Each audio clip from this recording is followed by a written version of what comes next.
Quem já tomou 2 doses da vacina contra o coronavírus pode ter que reforçar a imunização em Santa Catarina. Estudos avaliam a necessidade de uma terceira dose contra a Covid-19. Obras nas BRs 470, 163 e 280 devem ter o ritmo mais acelerado a partir de agora. O governo do estado vai investir 450 milhões de reais a mais do que o governo federal já tem orçado para as rodovias. E a Universidade Federal de Santa Catarina dá mais um passo para retomar as atividades presenciais. Mas aulas mesmo presencial para graduação e pós-graduação? Somente no ano que vem.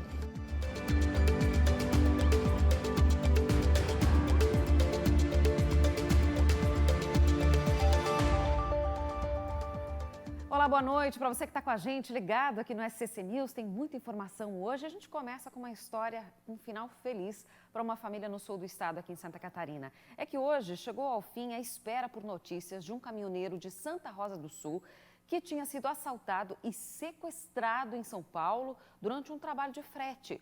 Foram 4 dias de negociações e investigação das polícias civis de Santa Catarina e de São Paulo para poder encontrar o cativeiro e resgatar o homem sem ferimentos. Hoje ele foi devolvido, reencontrou a família, passa bem. A gente vê inclusive a emoção aí no reencontro, Os sequestradores ainda não foram presos, mas a família já está em paz aí com a pessoa que estava sendo tão aguardada, E olha, depois de quase 2 meses interditada, a SC 114 em Painel, na Serra Catarinense, deve ser reaberta para o tráfego amanhã.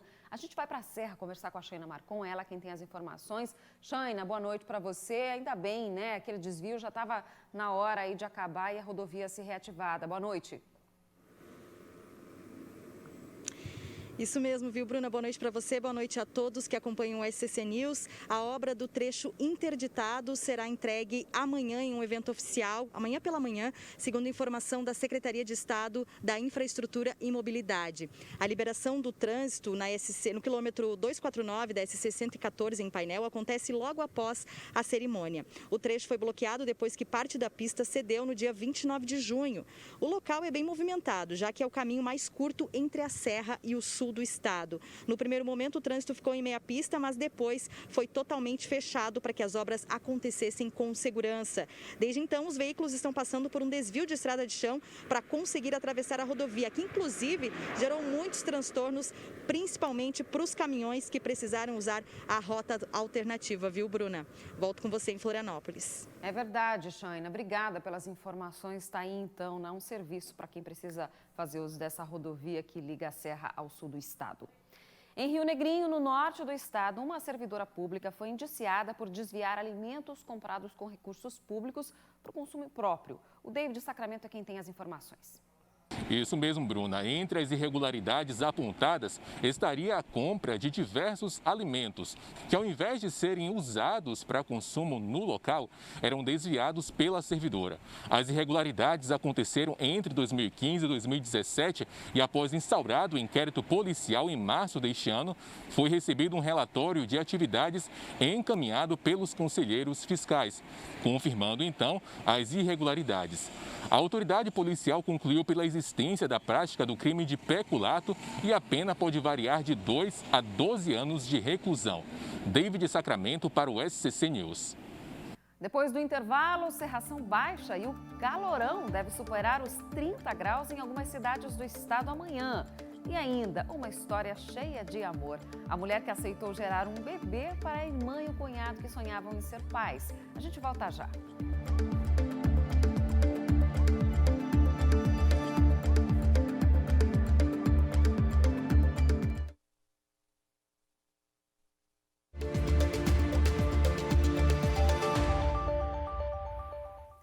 Com o avanço da variante Delta e casos de agravamento da Covid-19 em idosos, a aplicação de uma dose de reforço da vacina contra o coronavírus vem sendo analisada pelo Ministério da Saúde. A aplicação da terceira dose já acontece em alguns países e por aqui também pode acontecer.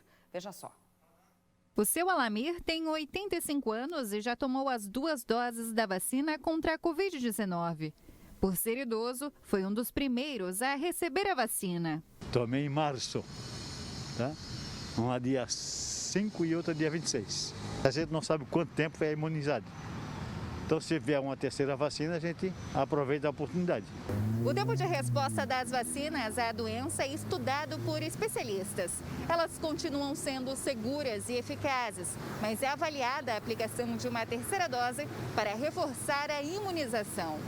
Estudos comandados pelo Ministério da Saúde já avaliam quais grupos seriam beneficiados com a aplicação extra dos imunizantes no Brasil.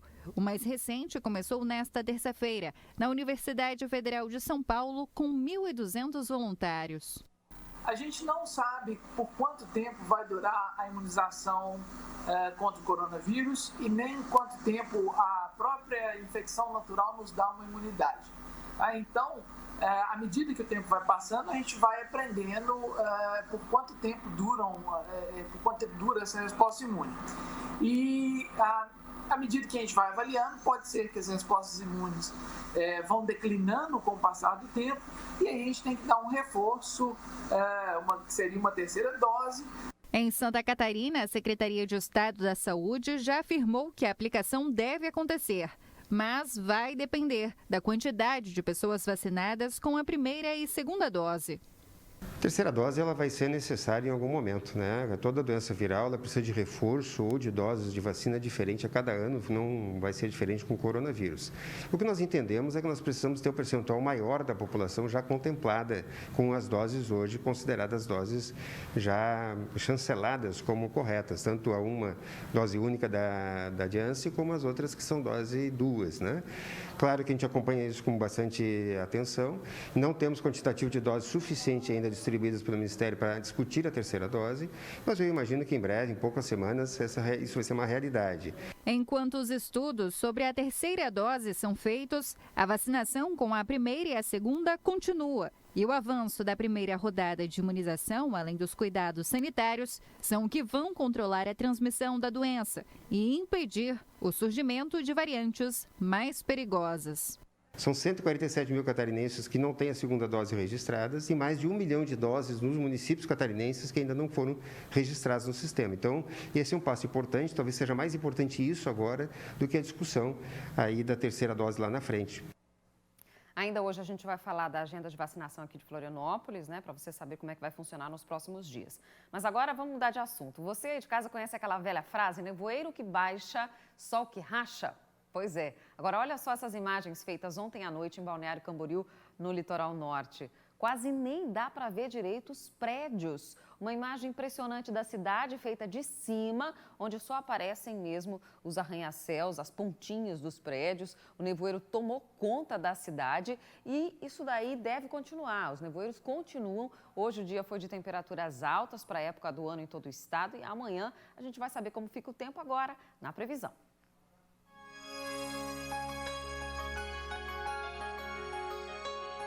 A massa de ar mais quente vai continuar influenciando o tempo nessa quarta-feira. Os nevoeiros podem ser registrados durante a madrugada e manhã, principalmente em cidades que vão do Planalto ao litoral. As temperaturas vão estar altas, assim como as de hoje. Nas regiões do oeste e litoral sul, as temperaturas podem ficar acima dos 30 graus, chegando aos 35 em municípios do extremo oeste catarinense. Em Florianópolis, o sol aparece entre nuvens. A máxima na capital é de 26 graus. Em Joinville tem aumento da nebulosidade, mínima de 17 e máxima de 28. No Vale do Itajaí, o dia amanhece encoberto, mas depois melhora. A máxima prevista é de 29 graus em Blumenau. Em Lages, na Serra, a mínima de 14. No sul do estado, os termômetros em Criciúma podem marcar 31 graus. Em Chapecó, a mínima de 17 e máxima de 31 graus. Há 1 ano e meio, com ensino remoto e sem atendimento no campus, a UFSC, a Universidade Federal de Santa Catarina, entra agora em uma nova etapa. Será uma preparação para a retomada das atividades presenciais, que já começa com o retorno dos alunos e servidores do Colégio de Aplicação e de Educação Infantil também. Veja só. A tranquilidade de hoje nem se compara à correria de dias normais com milhares de alunos circulando por aqui. Desde que começou a pandemia, a UFSC está vazia. E deve permanecer assim ainda por algum tempo. Para os alunos, não é hora de voltar para a sala de aula. A gente coloca as vidas acima de tudo. Então nós só voltamos para a sala de aula quando tiver condições sanitárias de voltar para a sala de aula com segurança. O que significa que nós queremos vacina no braço dos estudantes para voltar para a sala de aula. Nós queremos a imunização, queremos a proteção para garantir que essa volta não seja trazendo risco de vida para os nossos estudantes. Para avançar na retomada, a UFSC chega agora a mais uma etapa.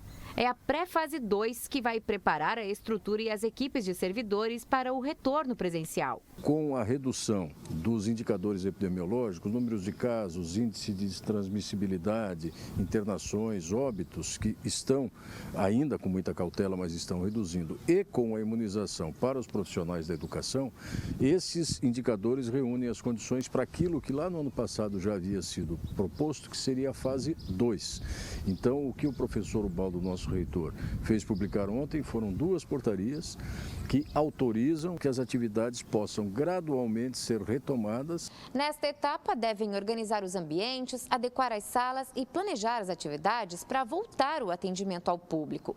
As aulas mesmo, de graduação e pós-graduação, só devem retornar presencialmente no ano que vem, porque ainda tem um ponto importante a ser vencido: a imunização dos estudantes. Neste momento, a prioridade do retorno será para alunos e servidores do Colégio Aplicação e do Núcleo de Desenvolvimento Infantil, o NDI, que voltam com aulas semipresenciais a partir do dia 20 de setembro, como um teste para a universidade. Porque ali eles passam a receber as crianças ainda na modalidade semipresencial, híbrida, e esse grande momento de priorizar essas 2 unidades é o que vai revelar a nossa capacidade de gerenciar essa fase 2 dessa pandemia, preparando os nossos ambientes para o ano que vem. Até o dia 20 de setembro, as equipes e setores devem apresentar planos de trabalho que priorizem a segurança, para a universidade voltar a abrir as portas em horário integral, das 8 às 18. Olha, após um impasse de mais de 2 meses, os governos estadual e federal chegaram a um acordo. Os recursos para as obras das BRs 470, 280 e 163 foram acertados hoje em Brasília. Carlos Moisés garantiu um acordo para o aporte de recursos estaduais para injetar no andamento da execução dos trabalhos. O governo federal não estava concordando com os 200 milhões de reais que o governo catarinense queria aplicar nas obras. Então, na audiência de hoje, que aconteceu no Senado Federal, chegou-se a um acordo. O governador garantiu a utilização de 200 milhões de reais nos lotes 1 e 2 da duplicação da BR-470 e ainda se comprometeu a encaminhar um projeto para a Alesc, para a Assembleia Legislativa de Santa Catarina, para investir mais 100 milhões nos lotes 3 e 4. O subsídio do governo estadual será de 450 milhões de reais nas rodovias federais. 300 milhões vão ser investidos na BR-470, outros 100 milhões na BR-163 e 50 milhões para a BR-280. O objetivo é que o convênio com o DENIT para o investimento seja assinado ainda nesse mês. Lembrando que o governo federal tem um orçamento para a realização dessas obras. O valor que entra do governo catarinense é um extra para acelerar as entregas dos trabalhos nessas rodovias que são tão importantes aqui para Santa Catarina. E para o oeste do estado, em Chapecó, o aumento no número de casos ativos de Covid-19 fez subir em 60% a procura por atendimento na rede de saúde. Por isso, foram ampliados os locais de assistência para pessoas com sintomas respiratórios. Você vai entender na reportagem. De um mês para o outro, a procura por atendimento de pessoas com sintomas respiratórios praticamente dobrou em Chapecó. Em julho, a média de consultas diária era de 350. Atualmente, a média de consultas por dia é de 560. Os números representam um aumento de pelo menos 60%. Consequência aí também das intempéries, né? Das temperaturas altas e baixas consecutivas da temperatura que causam sintomas respiratórios, né? Então, esse é um aumento que... E também a própria variante, né? Que foi diagnosticada aqui no estado de Santa Catarina e aqui em Chapecó.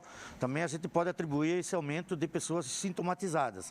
Porém, ela mantém uma certa estabilidade, né? Dos positivos e negativos, né? Sempre variando na faixa de positivo aí de 14% a 20%. atendimento. Com o crescimento na procura, Chapecó ampliou os pontos de atendimento. Agora, de segunda a sexta-feira, da 1 às 4 da tarde, o atendimento acontece em unidades de saúde do Alta Floresta, Marechal Bormann, Bela Vista, Norte, São Pedro, Seminário e Saíque. Continuam também os atendimentos no Ambulatório Verdão, das 7 à meia-noite, e também da UPA 24 horas. Para a coordenadora de uma das unidades básicas de saúde, Adriane Fossa, a ampliação facilitou a vida dos moradores dos bairros e contribui também para ajudar no controle de casos positivos de Covid-19. Acho que isso é importante para a população, a proximidade, né? A questão da proximidade e também para auxiliar o município, né? A gestão nesse período que tem um aumento de casos, para facilitar, otimizar e agilizar os atendimentos. Agora a gente volta a falar de vacinação, dessa vez aqui na capital. Você aí de casa que está aguardando para tomar a segunda dose, fique sabendo que vai poder completar a imunização contra o coronavírus na quinta-feira. A repórter Morgana Fernandes está ao vivo com a gente, vai explicar por que a segunda dose vai ser aplicada na quinta e não amanhã, como era o que foi divulgado anteriormente pela Prefeitura, né, Morgana? Boa noite. Oi, Bruna, boa noite para quem está em casa. Olha, a Secretaria de Saúde de Florianópolis mudou a aplicação da segunda dose, que aconteceria amanhã para quinta-feira, dia 19 de agosto. É uma estratégia para antecipar a vacinação da primeira dose das pessoas de 22 anos ou mais, por causa dos casos confirmados da variante Delta. Então, quem ia tomar a segunda dose amanhã vai tomar um dia depois, na quinta-feira. Mas as autoridades confirmaram, né, que a Prefeitura recebeu aí doses suficientes para a aplicação da primeira e da segunda dose. Bom, agora no telão a gente vai acompanhar os horários e locais de vacinação de amanhã para a aplicação dessa primeira dose. Todos os pontos de drive-thru vão funcionar das 9 horas da manhã até as 4 horas da tarde. E são eles: Centro de Eventos da UFSC, Centro de Eventos Luiz Henrique da Silveira, Antigo Aeroporto e Beira-Mar Continental. Já os pontos fixos, a vacinação vai das 9 horas da manhã até as 6 horas da noite. Os locais são o Centro de Eventos da UFSC, Centro de Eventos Luiz Henrique da Silveira, Antigo Aeroporto, Floripa Shopping, no estádio Orlando Scarpelli e na SEAD da UFSC, que fica no centro, próximo ao IPO. Bom, a gente lembra também, né, que a Secretaria de Saúde reforçou a importância de atualizar o cadastro, os dados aí junto ao Sistema Único de Saúde, o SUS. O morador que fizer essa atualização dos cadastros vai ficar menos tempo na fila e vai ajudar a agilizar o processo de vacinação. Para atualizar, então, esses dados é bastante simples, é rápido, dá para fazer através do telefone do Alô Saúde, que é o 0800 333 3233, ou através do WhatsApp do posto de saúde do seu bairro. Eu volto contigo, Bruna. Obrigada, Morgana, pelas informações. Está aí para agilizar, já que tem bastante gente nessa faixa etária, o ideal é você já atualizar o seu cadastro. Agora vamos falar de um assunto muito gostoso. Falar de amor é sempre bom, né? E quando ele gera vida é melhor ainda. Então olha só essa foto, gente, essa foto que a gente vai mostrar. Essa história é inspiração pura. Na foto estão as duas irmãs, Michele e Manuela, com o pequeno João Guilherme no colo, os cunhados Carlos e o cunhado Carlos e o Paulo, que é o pai biológico do bebê. Eles são moradores de Imbituba, no sul do estado. A Manuela teve sérios problemas no útero e por isso não poderia gerar um bebê. Daí, a Michele, que já tem 2 filhos, não pensou 2 vezes e aceitou ser a barriga solidária para gerar e nutrir o filho da irmã e do cunhado e, claro, realizar esse sonho do casal. O óvulo foi fertilizado em laboratório e implantado no útero da Michele, que deu à luz ao próprio sobrinho na tarde de hoje. Um ato de muito amor, fé, doação, muita saúde para essa família. E a família mandou um recadinho para a gente para falar qual é a sensação, o sentimento desse momento. Vamos ouvir o que eles disseram? A gente está muito feliz, nosso bebê milagre chegou na data de hoje. Ele foi muito esperado, faz uns 3 anos que a gente está nesse processo e graças ao ato de amor da minha irmã, gestou o meu filho, o nosso filho. Nossa. E hoje a gente está conseguindo ter essa alegria que a gente tanto esperou, lutou, perseverou e graças a Deus, com fé, a gente conseguiu. Deu tudo certo, estamos muito felizes com o nosso bebê milagre e glória a Deus, amém. Muito obrigado a todos. Que lindo esse recado, não é uma delícia ver uma mensagem como essa, um ato de amor como esse, gerando vidas. Muito legal, saúde para toda a família aí, viu? A gente fica por aqui, obrigada pela sua companhia, cuide-se. Amanhã a gente volta a se encontrar. Até lá.